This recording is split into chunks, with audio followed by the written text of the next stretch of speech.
Hi viewers, welcome to my YouTube channel விவசாயின் மகன். நேற்று நான் ஒரு சின்ன விஷயம் பண்ணலன்றதுக்காக எங்கள் அம்மா பிடிச்சி போட யூஸ்லெஸ் ஃபெல்லோன்னு திட்டாங்க. நானும் கோவத்தில் அப்புறம் என்னம்மா யூஸ்ஃபுல்லாக இருக்குன்னு கேட்டேன். பக்கத்தில் அந்த தென்னை மரத்தை போய் பாரு, அதில் எவ்வளோ யூஸ்ஃபுல்னஸ் இருக்குது தெரியுமா அப்படின்னாங்க.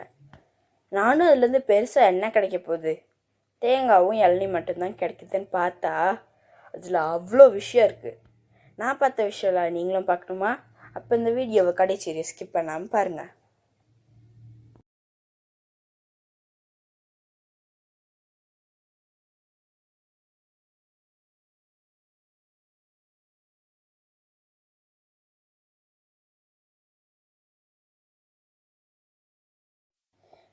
ஸ்ரீலங்கன் நாட்டுக்காரங்க தென்னை மரத்தை முதல்ல கண்டுபிடிச்சாங்களாம். அதுவும் முதலாம் காலகட்டத்திலே கண்டுபிடிச்சிட்டாங்களாம்.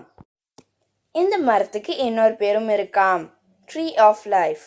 ஏன்னா இந்த மரம் தான் one of the most useful trees in the world. தென்னை மரம் தேங்காயும் இளநீ மட்டும்தான் கிடைக்குதுன்னு நான் நினச்சேன். ஆனால் அதுலேருந்து ஃபியூவல், காஸ்மெட்டிக்ஸ் அதாவது அழகு சார்ந்த பொருள், ட்ரெடிஷ்னல் மெடிசன்ஸ் பாரம்பரிய மருத்துவ மருந்து அண்ட் பில்டிங் மெட்டீரியல்ஸ் இன்னும் பல. இளநீல நிறைய மினரல்ஸ் இருக்கிறதுனால இளநியை சில பேர் அவங்க டயட்லேயே எடுத்துக்கிறாங்க. தென்னை மரம் 1000 வருஷமாக மனிதர்களால் பாதுகாக்கப்பட்டு வந்துட்டுருக்கு. 74% மக்கள் தென்னை மரத்தை சப்ளை பண்ணிட்டு இருக்காங்களாம் உலகம் முழுவதும். இந்தோனேஷியா நாடு தான் தேங்காவை அதிகமாக ப்ரொடியூஸ் பண்ணுறாங்களாம். எங்கள் அப்பா அடிக்கடி சொல்லிகிட்டே இருப்பார், தென்னையில் காய் வர மாட்டேங்குதுன்னு. ஆனால் அந்த மரத்தோட தப்பு தானே நான் நினச்சேன். ஆனால் பார்த்தா ஒரு வருஷத்துக்கு தென்னை மரத்துலேருந்து 75 காய் காய்க்குமாம். இதே இது ஒழுங்காக பராமரிக்கலன்னா 25லேருந்து 30 காய் தான் காய்க்குமாம். அப்போ நாங்கள் சரியாக பராமரிக்கல தானே. தென்னை மரம் எந்த மரத்தோட சேர்ந்ததுன்னு யாராச்சும் யோசிச்சிருக்கீங்களா? ஆமாம், தென்னை மரம் பனை மரத்தோட குடும்பத்தை சேர்ந்ததாம். அது மட்டும் இல்லாமல் பனை மரத்துலேயே 30 மீட்டர் வரையும் தென்னை மரம் தான் வளருமாம். அதாவது சராசரியாக 98 அடி. தென்னை மரத்துக்கு சன்லைட்டும் ரெயின்ஃபாலும் கண்டிப்பாக தேவையாம். அது மட்டும் இல்லாமல் ரெயின்ஃபால் 1500லேருந்து 2500 மில்லிமீட்டர் வரையும் தேவையாம். 59லேருந்து 98 சென்டிமீட்டர் ஒரு வருஷத்துக்கு.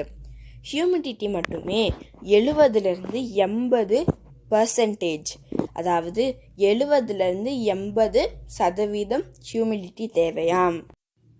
டேய், யாருக்கு அதில் பூசத்தை பார்க்குற? பாகிஸ்தான்லேயும் கராச்சிலையும் அவ்வளோவா மழையே பெய்யாது, அப்புறம் அங்கே மட்டும் எப்படி தென்னை மரம் வளரும் அப்படின்னு நீங்கள் கேட்கலாம். நானும் இது தாங்க யோசித்தேன். ஆனால் பாகிஸ்தான்லேயும் கராச்சிலையும் வார்ம் அண்ட் ஹியூமிடிட்டி மட்டுமே வச்ச தென்னை மரம் வளருதாம். பார்த்தீங்களா? உலகத்திலேயே 13 விதமான தென்னை மரம் ப்ரொடியூஸ் பண்ணுறாங்களாம். அதாவது உலக நாடுகளே 13 விதமான தேங்காயோ ப்ரொடியூஸ் பண்ணுறாங்களாம். தென்னை மரம் இந்தியாவிலேயே சில பேர்த்துக்கு பாரம்பரிய மரமாக கூட இருக்கான். Thank you viewers. இன்னைக்குரிய வீடியோ உங்களுக்கு பிடிச்சிருந்துச்சுன்னா லைக், ஷேர், கமெண்ட், மறக்காமல் சப்ஸ்கிரைப் பண்ணிவிட்டு அந்த பக்கத்தில் இருக்க பெல் ஐக்கானை தட்டி விட்டுருங்க. அப்போ தானே போடுற வீடியோஸ்லாம் உங்களுக்கு அப்டேட் ஆகிக்கிட்டே இருக்கும். அடுத்து என்ன மரம் உங்களுக்கு வேணும்னு கமெண்ட்டில் சொல்லுங்கள். தேங்க்யூ.